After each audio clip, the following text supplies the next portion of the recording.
I'm Laurie Gaylor. And I'm Dan Barker. We're executive directors of the Freedom from Religion Foundation.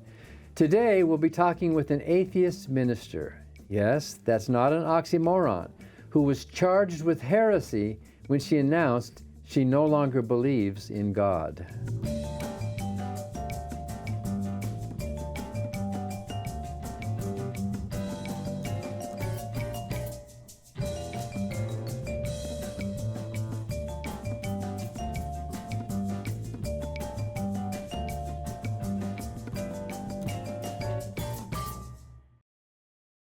The Freedom from Religion Foundation, which produces Freethought Matters, is the nation's largest association of free thinkers. That's atheists, agnostics, and other non-believers.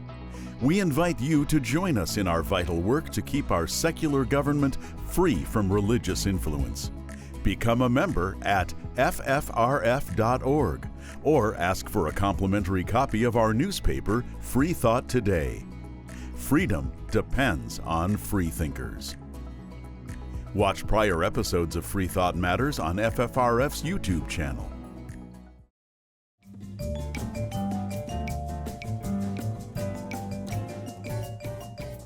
Our guest today is Gretta Vosper, pastor of West Hill United Church in Toronto, which is part of the United Church of Canada. When Greta announced to her congregation in the year 2001 that she'd become a non-theist, she expected to be fired. But what happened was something entirely unexpected. Greta, thank you so much for joining us today. Thank you for having me.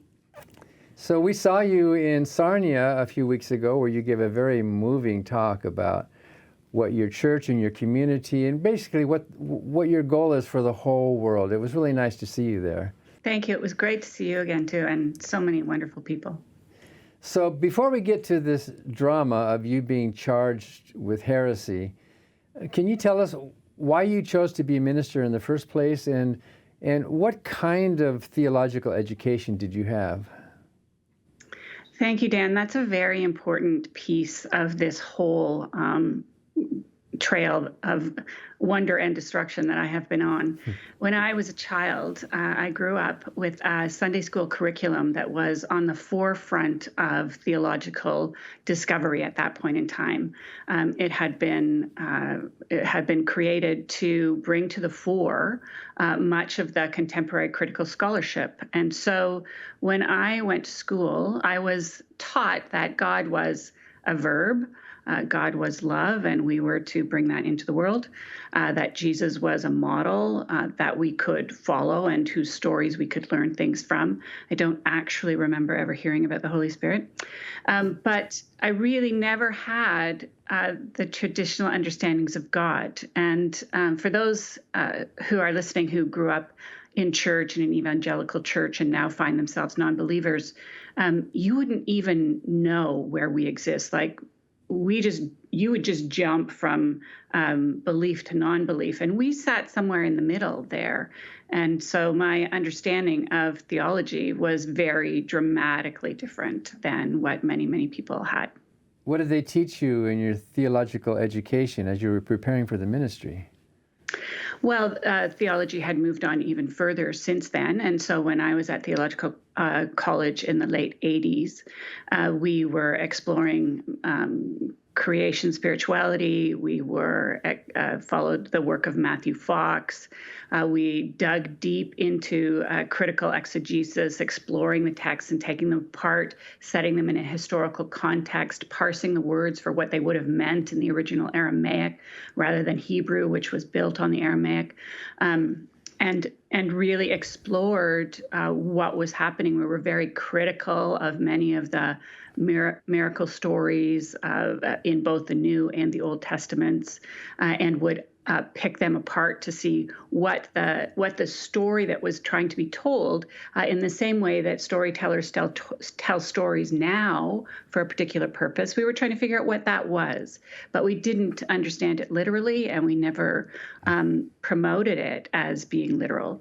At the time, my denomination had a very progressive understanding, but it still had a statement of faith that had been written in the 1920s when it came together. And that was updated early in the 2000s. And the first line of that is God is Holy Mystery. So it felt very comfortable to be part of the United Church of Canada. And I have a question, I think, for our largely probably American viewers. I've always kind of thought that the United Church of Canada was similar to the United Church of Christ in the United States, which is the most liberal Christian denomination. You know, it's right next to Unitarian Universalism. And they're both UCC. So, yeah. Is there a connection, or is this just a coincidence? There is no connection between the two, though there is, of course, friendship between the leadership and an affinity in terms of theology. The United Church of Canada was formed from the Presbyterian, half of the Presbyterians, the Methodist Church and the Congregationalist churches in the 1920s.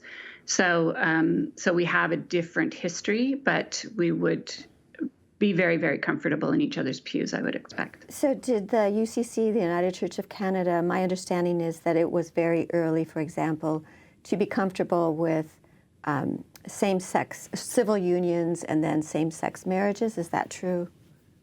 Yes. Before same-sex marriage was made legal in Canada, there were some clergy who were performing same-sex unions. We were the first church in the world to agree to ordain gays and lesbians, the LGBTQ community.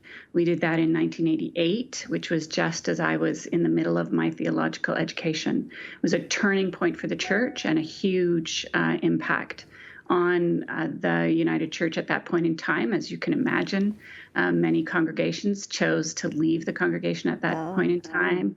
It was very traumatic for them. Mm-hmm. So Greta, if God is just a verb and the Bible is mostly metaphor, why become a minister? Why go into the ministry? Well, the United Church of Canada that I grew up in, the congregation that I grew up in, was very active in a number of different ways in the community. And the United Church of Canada itself, as I just noted, was on the forefront of social change in many ways throughout its history.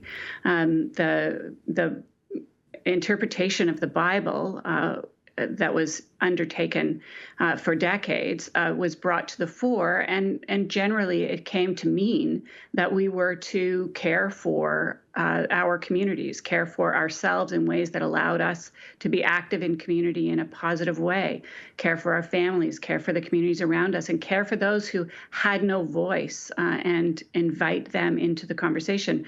So it was a very proactive socially proactive denomination. And the work that I wanted to do was about making the world a better place, putting a stake in the ground where we had arrived and say, we've achieved this, we're not going back, and then continuing to work on the forefront of social, political, gender justice.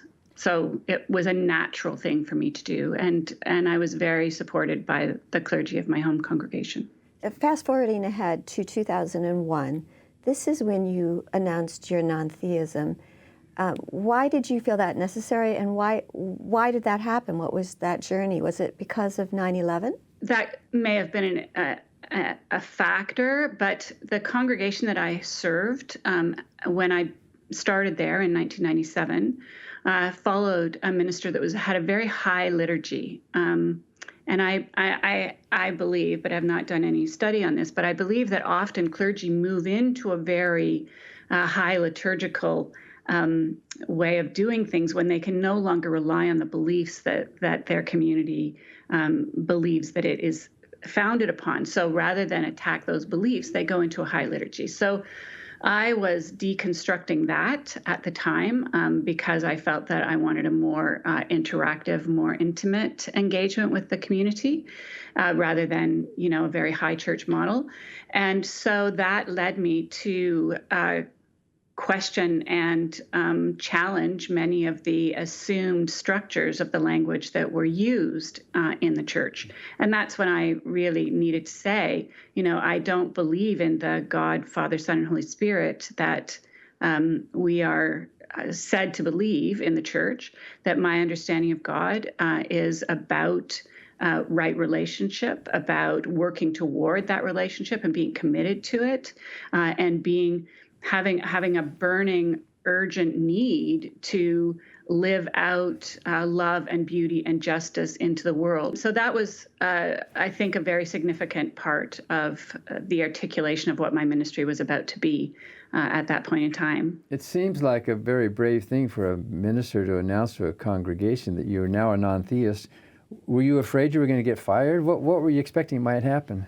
At that point in time, I was fairly confident that I had secured a comfortable relationship with the community.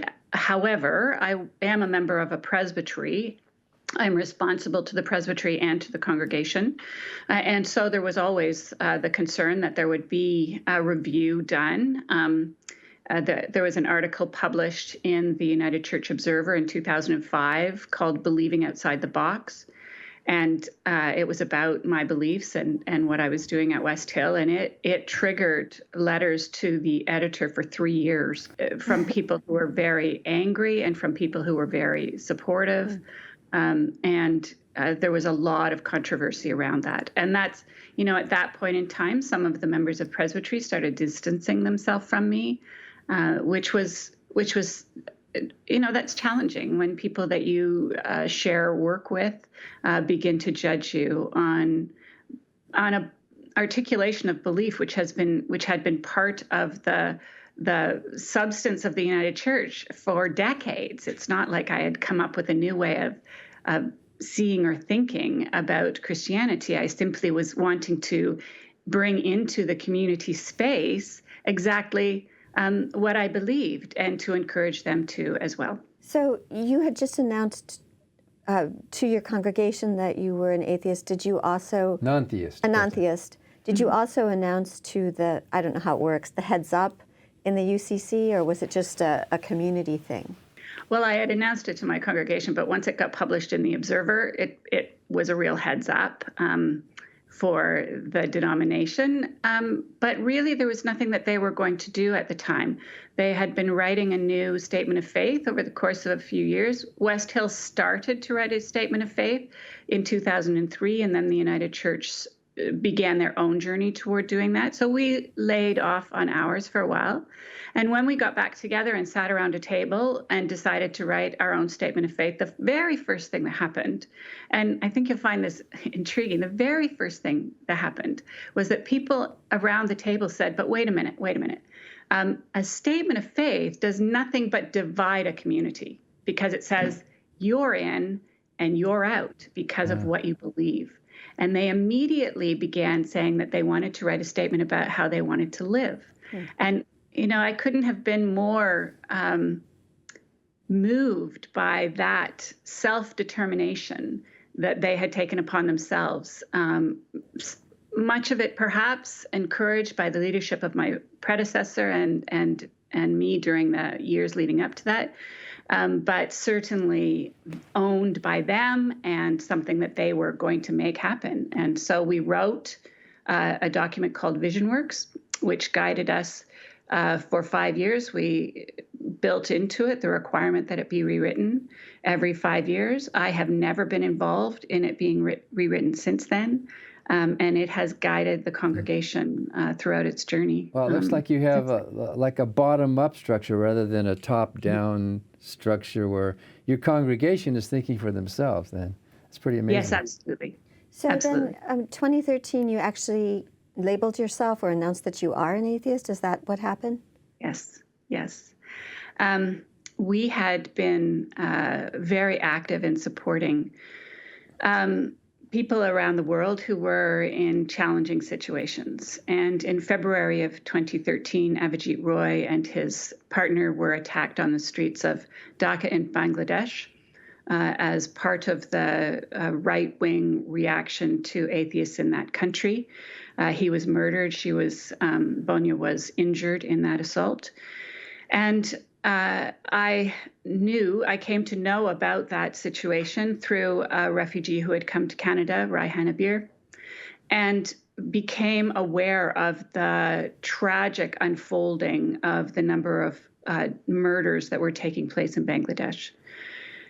And understood that the things that I believed were no different really from what these brave scholars and authors, many of them were authors and professors who were murdered, had believed, publishers, editors. And so I really wanted to say, you know, these people are being killed and we need to pay attention to that. So by identifying as an atheist, which was just taking the non-theist label one step further, I was saying, I'm the kind of person that they're killing with machetes in the streets in Bangladesh. So I it's had really exactly the same reaction as you, Greta. So horrified. It was just terrible. It was terrible. And I really wanted to say, you know, if you want to target on someone, put one on me, right? I'm no different from them. So let's do something significant. We sponsored a family who came over.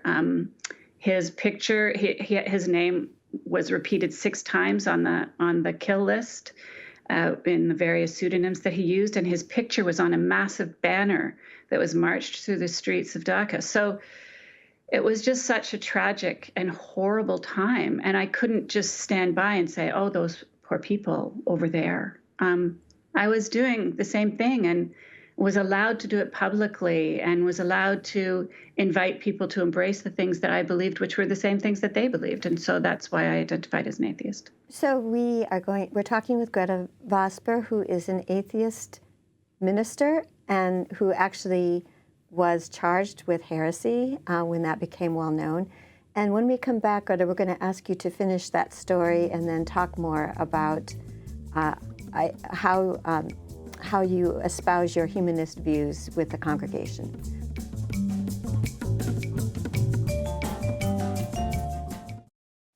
Hi, I'm Ron Reagan, an unabashed atheist.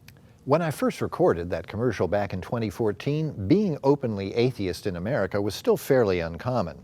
Today, the fastest growing religious group in the country is the non-religious, especially among the young. That progress is heartening, but the religious pushback is fierce and the forces of Christian nationalism are well organized. Our progress won't continue unless we work together so that reason and our secular constitution will prevail. That's why I'm asking you to join the Freedom from Religion Foundation, the nation's largest and most effective association of atheists and agnostics working to keep state and church separate, just like our founders intended. Please join the Freedom from Religion Foundation today. Ron Reagan, lifelong atheist, not afraid of burning in hell. I believe in an America where the separation of church and state is absolute, where no religious body seeks to impose its will, directly or indirectly, upon the general populace. Let's restore respect for America's secular roots. Help the Freedom from Religion Foundation defend the wall of separation between state and church. Join us at ffrf.org. Freedom depends on freethinkers.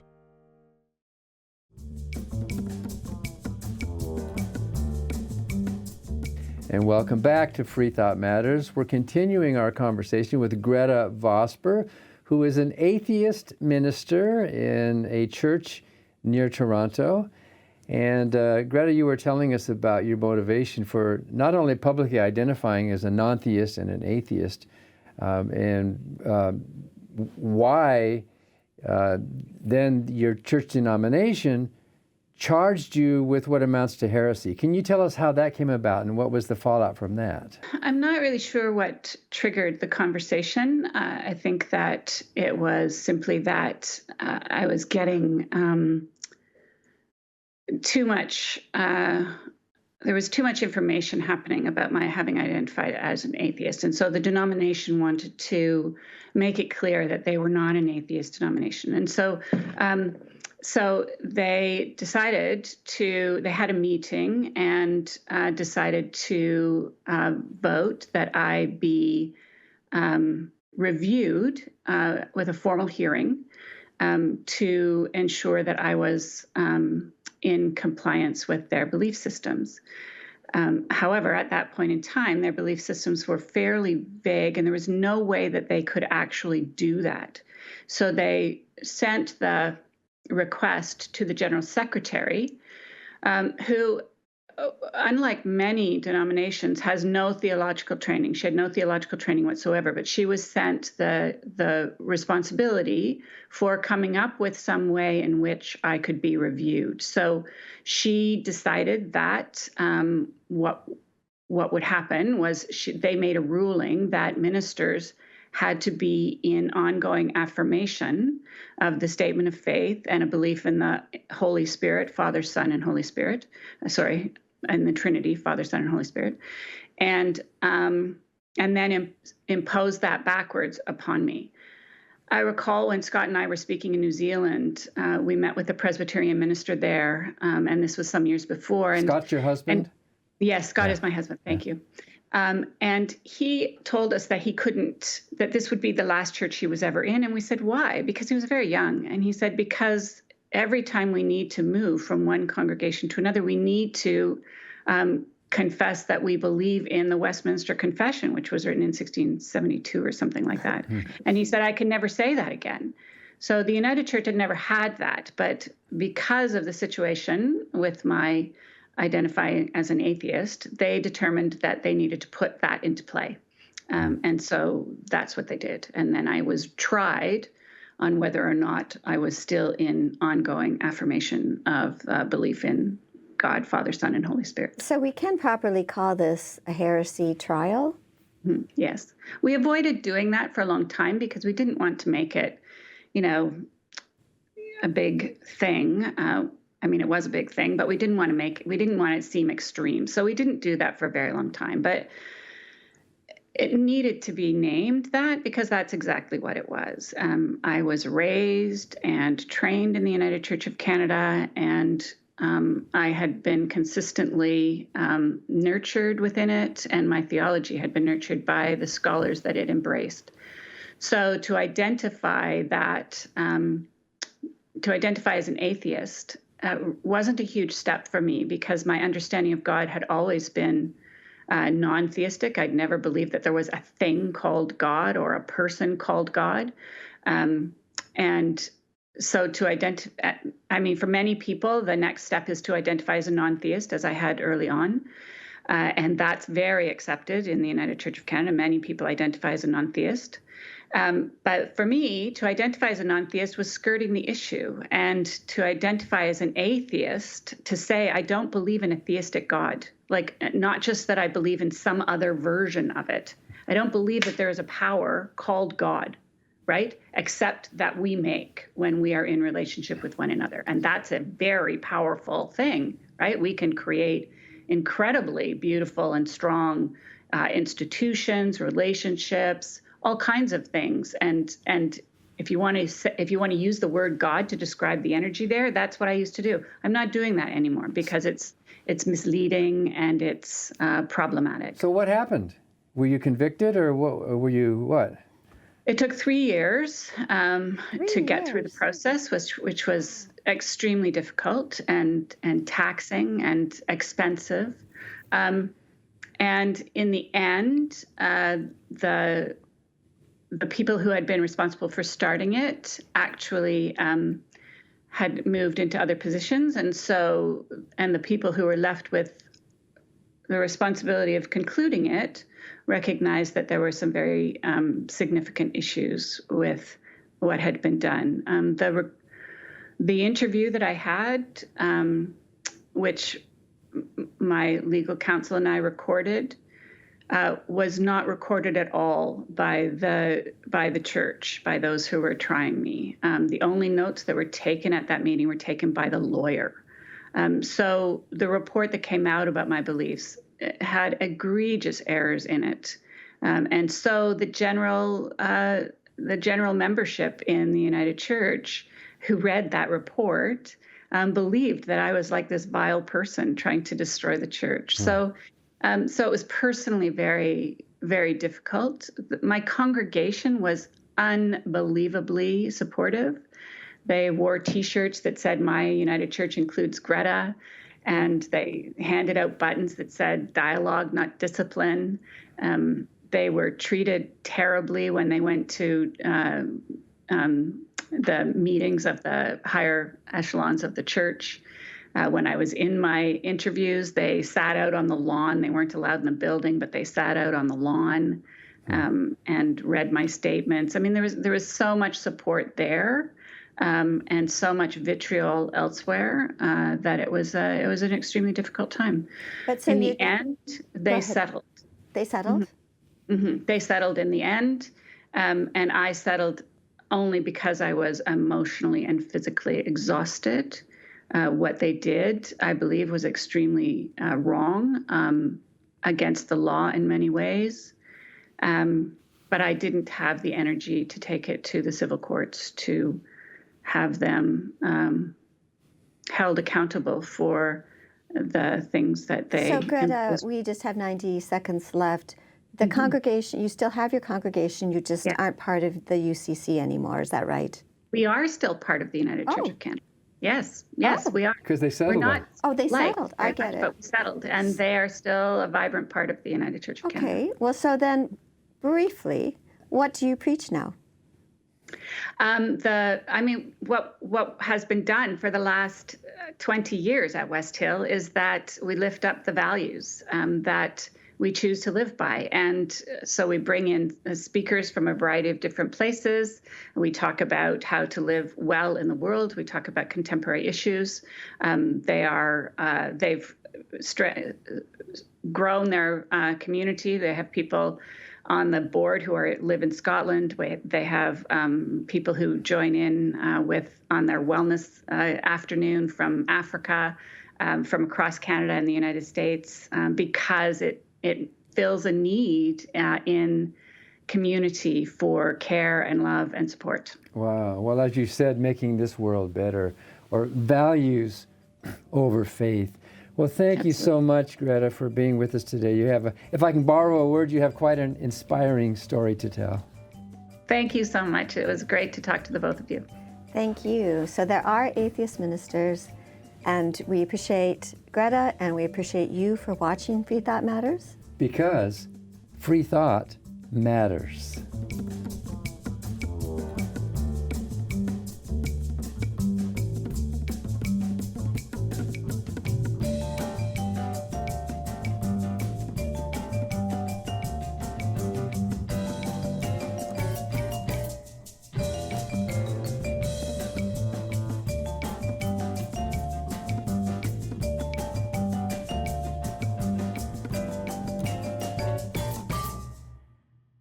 Hi, I'm Steve Pinker. In my book, Enlightenment Now, I show that the world has become a better place as reason has been overcoming superstition and tribalism. But the values of the Enlightenment are under attack. That's why I'm a proud member of the Freedom from Religion Foundation, the nation's largest association of free thinkers working to keep state and church separate. Please join me in supporting the Freedom from Religion Foundation to ensure that our government is driven not by religion, but by reason.